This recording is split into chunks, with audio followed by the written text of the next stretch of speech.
Tariki ya 21 y'ukwezi kwa kabiri 2025 ikinyamakuru Igihe akadomo.com cyandikira ku butaka bw'u Rwanda cyanditse inkuru kiha umutwe ugira uti nimuhangayike.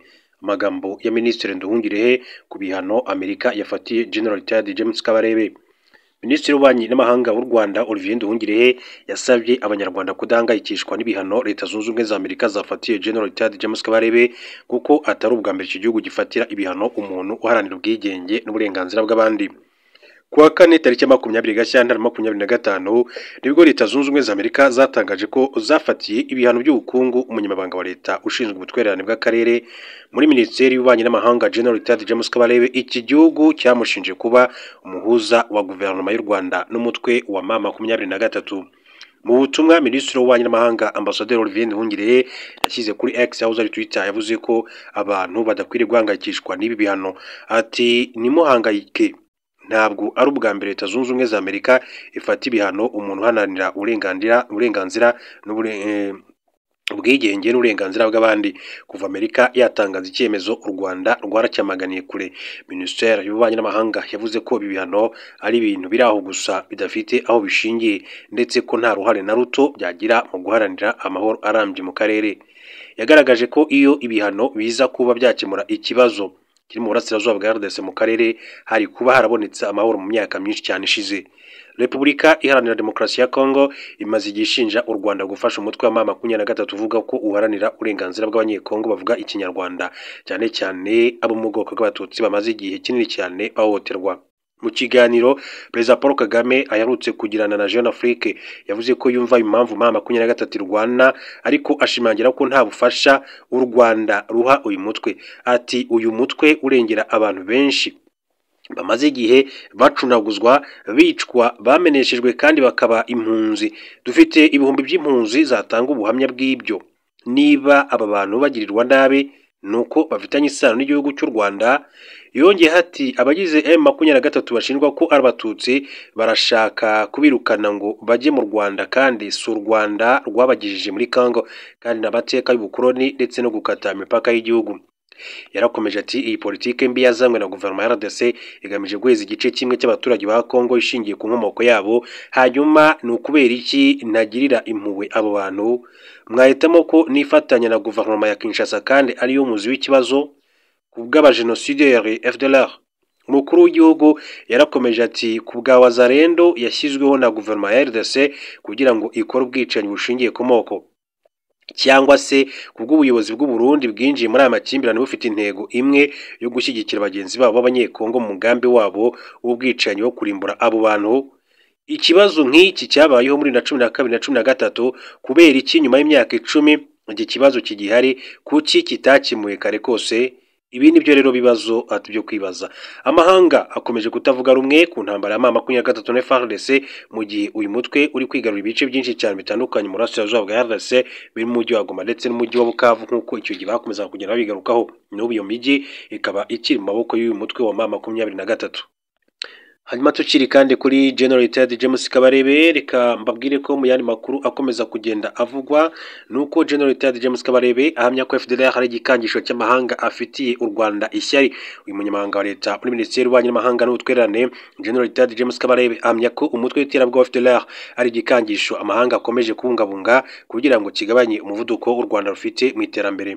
Mu nama nyunguranabitekerezo n'abagize inteko ishinga amategeko yabaye kuwa gatanu Werurwe 25, General Retired James Kabarebe yatangaje ko uwavuga ko FDLR ihishirwa n'umuryango mpuzamahanga yaba afite ishingiro, kuko uyu mutwe utamaze imyaka 31 mu burasirazuba bwa Repubulika ya Demokarasi ya Kongo kubera imbaraga zawo gusa. Yagize ati amahanga n'imiryango mpuzamahanga bihishira bibika FDLR ntabwo ari ikintu kidafite ishingiro. Kubona FDLR imaze imyaka 31 mu burasirazuba bwa Kongo ntabwo ari impanuka, ntabwo ari ukuvuga ngo n'ububasha bwayo gusa, nuko ihishwa igahishirwa ikabikwa. General Retired James Kabarebe yasobanuye ko impamvu ya mbere amahanga yishira FDLR muri RDC ari uko atewe ipfunwe no kuba jenoside yakorewe abatutsi mu mwaka wa 1994 yarabaye mu Rwanda ntigere ayihagarika. Ati icya mbere ni ipfunwe jenoside yakorewe abatutsi ikorwa, abo bazungu bose bari bahari ntacyo bakoze, kuba ntacyo bakoze rero bibatera ipfunwe. Yasobanuye ko igikomeye gituma amahanga ahishira FDLR ari uko atifuza ko muri Afurika haba igihugu nk'u Rwanda kugira umuvuduko udasanzwe mu iterambere, bityo ko uyu mutwe ugizwe n'abamunzwe n'ingengabitekerezo ya jenoside ufatwa nk'igikangisho cyawuhagarika. Ati rero iki ariko kiramenyereye, ati kiremereye cyane, ni igihugu cy'u Rwanda kiri ku muvuduko udasanzwe w'iterambere bidafite ikintu kiwuhagarika, ntabwo ari urugero rwiza muri Afurika. Ati bagomba kugira igikangisho nicyo cyonyine cyawuhagarika, kuko bazi neza ko igishobora u Rwanda ari ikintu kimwe n'amacakubiri n'ingengabitekerezo ya jenoside, nta kindi cyashobora u Rwanda. Yasobanuye ko gushaka kubungabunga FDLR ari byo bituma iyo ibihugu bikomeye cyane bifatira imyanzuro mu muryango w'abibumbye bitamo kwamagana u Rwanda, bikamagana umutwe wa M23, ariko byagera kuri FDLR bikaruma bigahuha.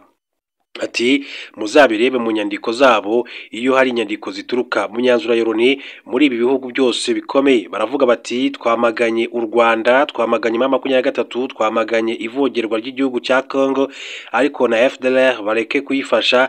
Ati bagashyiramo kariko, ati kubera isoni gusa.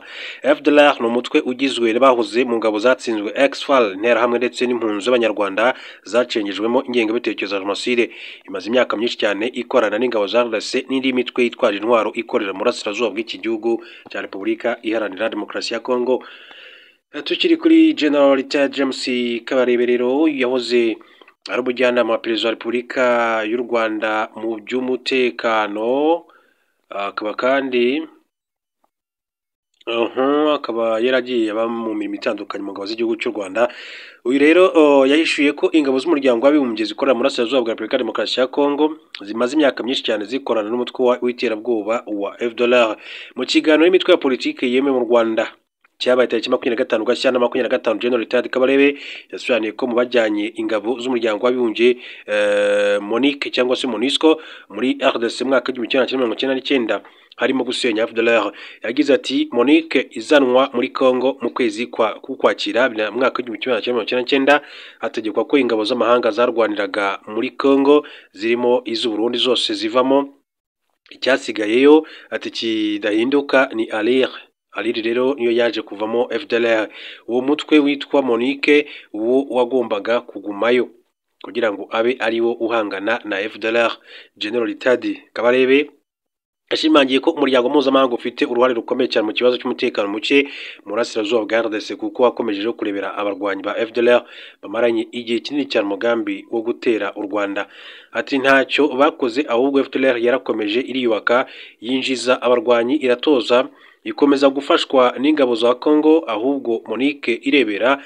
General Retired Kabarebe kandi yasobanuye ko iby'ingabo za MONUC cyangwa MONUSCO byarenze kurebera FDLR gusa, ahubwo zitangira gukora n'abarwanyi bayo mu bikorwa birimo ubucuruzi bw'amakara n'amabuye y'agaciro, gusoresha abaturage ndetse kandi bakanasangira mu tubari. Ati si no kurebera gusa, ahubwo no gucuruzanya, bagacuruzanya amakara, bagacuruzanya amabuye y'agaciro, bagashyiraho za bariyeri, bagasoresha imisoro, bakabana, bagasangira mu tubari. Ni ibintu byari bizwi, ntacyo umuryango mpuzamahanga wigeze ukora. Yasobanuye ko no muri iki gihe umuryango mpuzamahanga uzi neza ko FDLR ikorera mu burasirazuba bwa RDC, ikorana n'ingabo z'iki gihugu nk'uko byashimangiwe na raporo nyinshi z'impuguke z'umuryango w'abibumbye. General Retired Kabarebe yavuze ko kumenya ko ingabo za RDC zikorana na FDLR bitabuza ingabo za MONUSCO yahoze ari MONUC gukorana n'izi ngabo ndetse no kuziha ubufasha, bigashimangira uruhare rw'umuryango mpuzamahanga muri iki kibazo. Yagaragaje ko umuryango mpuzamahanga ari wo wakabaye ufatirwa ibihano kubera uruhare ufite mu gutuma mu burasirazuba bwa RDC hakomeza kuba umutekano muke, binashobora gushyira mu bibazo umupaka w'u Rwanda kubera ko FDLR itari kure yawo. Asobanura ko ari impamvu rwakajije ingamba z'ubwirinzi ku mupaka. Ibyo rero ni byinshi cyane bikomeza kugenda bivugwa kuri General Retired James Kabarebe, ni umunyamabanga wa leta ushinzwe ubutwererane mu muryango wa Afurika y'Uburasirazuba. Rero akaba yarahoze ari umujyanama wa Perezida wa Repubulika y'u Rwanda Paul Kagame mu by'umutekano, aherutse kandi gushyirwa mu kiruhuko cy'izabukuru, ariko akaba yarafite ipeti rya General Full mu ngabo z'u Rwanda. Mbashimire rero, mbifurize kugira ibihe byiza.